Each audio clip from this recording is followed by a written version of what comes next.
Voilà, bonjour à tous. Donc, je voulais juste vous montrer une façon assez simple quand on parle justement du pouvoir des noms, quand on parle de la vibration qu'un nom peut avoir et comment, lorsqu'on vous a donné un nom, que ce soit votre nom du village, votre nom sacré, votre nom qui vient de votre ethnie, ce nom-là a une vibration. Et souvent, vous êtes appelé, soit on vous donne le nom de votre père, de votre grand-père, d'un certain ancêtre. Il est toujours intéressant de faire trois choses. La première chose est de savoir qui était cette personne après laquelle on vous a appelé. Quel était son caractère, quels étaient ses accomplissements. Deuxième, c'est de savoir pourquoi est-ce qu'on vous a donné ce nom. Peut-être que vos parents ont choisi cette personne-là parce qu'ils avaient beaucoup d'affection pour elle, justement, ou pour lui. Donc, c'est à voir quelle est l'affection qui a été en fait mise avec ce nom lorsqu'on vous l'a donné, il a été choisi, l'énergie qui est venue avec. Et puis, le dernier élément, c'est de se dire qu'est-ce que vous pouvez apporter à ce nom par votre caractère, votre comportement, vos pensées, votre action. Et en utilisant ces trois éléments, vous allez pouvoir en fait faire votre contribution en fait et vraiment utiliser ce nom pour vous servir dans votre vie de tous les jours et aussi pour construire vous-même votre héritage pour pouvoir en fait avoir ce nom, pour que votre nom en fait soit transmis à d'autres avec une vibration qui va les aider eux aussi. Donc dans ma tradition chez les Bamileke, il y a, dépendamment de votre comportement, votre nom peut être donné à plusieurs personnes, mais aussi, lorsque vous vous comportez mal, ce nom-là peut être banni. C'est-à-dire que c'est un nom qui ne sera donné, qui ne sera plus jamais donné à qui que ce soit. Donc, c'est pour ça qu'il est important aussi de faire attention à son caractère, à l'impact qu'on a sur les autres, à considérer les autres, et comme on dit souvent, à traiter les autres comme on voudrait être traités nous-mêmes, à faire preuve d'intelligence, à faire preuve de discernement dans nos décisions et dans nos comportements.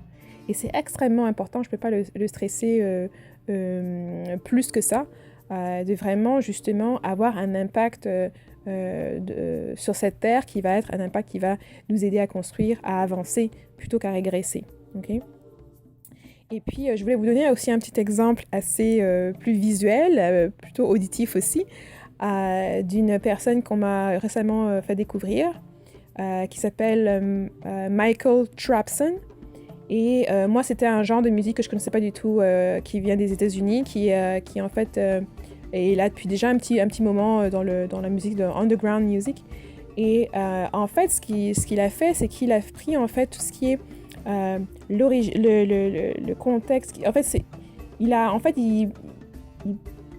la prémisse, c'est quoi? C'est que qu'est-ce qui se passerait si Michael Jackson avait en fait produit des chansons dans le nouveau genre de musique qu'ils appellent trap music.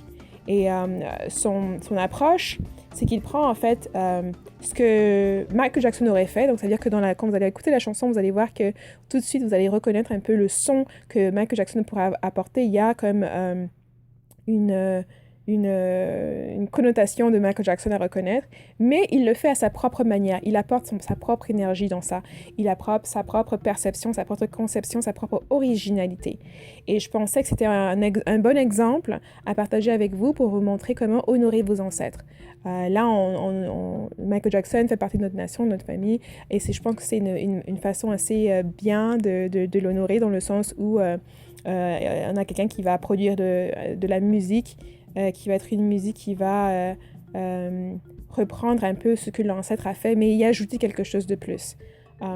Bon, après, la vidéo, il y a des moments où je suis pas trop dedans, mais je pense que c'est l'effort que je regarde plutôt, c'est l'originalité, la perception, la conception aussi, et puis l'énergie qui est mise dedans, que je trouve super.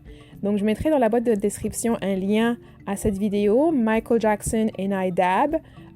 Pour ceux d'entre vous qui l'ont pas encore, qui connaissent pas encore ou qui sont intéressés, ce serait à voir. Et je voulais juste, en fait, cette petite vidéo vous encourage un peu plus à juste vous focaliser aussi sur vos actions, sur vos pensées, etc., en pensant à votre nom, à comment est-ce que vous pouvez l'utiliser pour vous faire avancer, mais aussi à ce que vous allez contribuer. Votre nom, souvent, vous reprenez le nom de votre père, de votre grand-père, pour ceux qui viennent d'une tradition où c'est le nom du père qui est donné à tous les enfants. Comme je l'ai dit, moi, dans ma tradition, chaque individu a son propre nom. Donc, on se retrouve avec une famille où on reconnaît les noms d'individus qui reviennent à chaque fois.